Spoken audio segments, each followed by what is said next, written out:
देखिए, किसी भी एग्ज़ाम में अगर हमें सक्सेसफुल होना है तो सबसे ज़्यादा जो हमें मदद मिलती है वो प्रीवियस ईयर क्वेश्चन पेपर और प्रीवियस ईयर को एनालाइज करके हमें मदद मिलती है। अगर मैं आज यूपीपीसीएस प्री की बात करूं तो यूपीपीसीएस प्री के एग्ज़ाम के भी ज़्यादा दिन नहीं रह गए हैं, और उस हिसाब से आज मैं मध्यकालीन भारत के बारे में बात करूँगा कि मध्यकालीन भारत में सबसे इंपॉर्टेंट टॉपिक कौन से हैं। अगर हम दिल्ली सल्तनत की बात करें तो यहाँ पे 2018 में 3 क्वेश्चन पूछे गए, 19 में 4 क्वेश्चन पूछे गए और 2020 में हमारे यहाँ पे एक भी क्वेश्चन नहीं आया था। बहमनी और विजयनगर साम्राज्य से पिछले 5 सालों में एक भी क्वेश्चन नहीं पूछा गया है।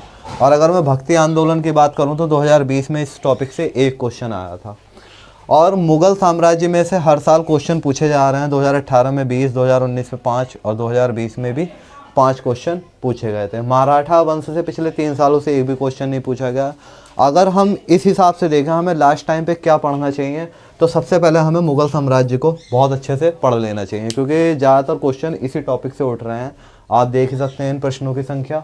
और उसके बाद हमें, जैसे 2020 में दिल्ली सल्तनत से कोई क्वेश्चन नहीं आया, फिर भी हमें ये टॉपिक दूसरे नंबर पे रखना चाहिए। पहले नंबर पे हम क्या पढ़ेंगे, मुग़ल साम्राज्य।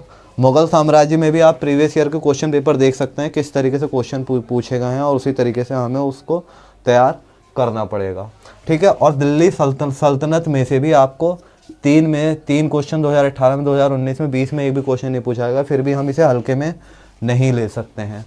तो हम दूसरे नंबर पे क्या पढ़ेंगे, हम दिल्ली सल्तनत। उसके बाद हम करेंगे भक्ति आंदोलन की तरफ मूव, और भक्ति आंदोलन को पढ़ने के बाद फिर हम मराठा वंश, और फिर हम बहमनी और विजयनगर साम्राज्य। तो सबसे पहले हमें मुग़ल साम्राज्य पढ़ना है, फिर दिल्ली सल्तनत पढ़ना है, फिर उसके बाद भक्ति आंदोलन। अगर टाइम बचे तो हमें मराठा वंश पढ़ना है, और अगर इतने में हमारा टाइम पूरा हो जाता है तो हम इसे कट कर सकते हैं। अगर फिर भी आपके पास अगर टाइम बचता है तो एंड में बहमनी और विजयनगर साम्राज्य के टॉपिक्स आप देख सकते हैं। और इसके लिए आपको किताबें तो मालूम ही होंगी, और जिस हिसाब से हमारे पास टाइम कम है उस हिसाब से मुग़ल साम्राज्य को बहुत अच्छे से कवर कर लीजिए, दिल्ली सल्तनत को बहुत अच्छे से कवर कर लीजिए।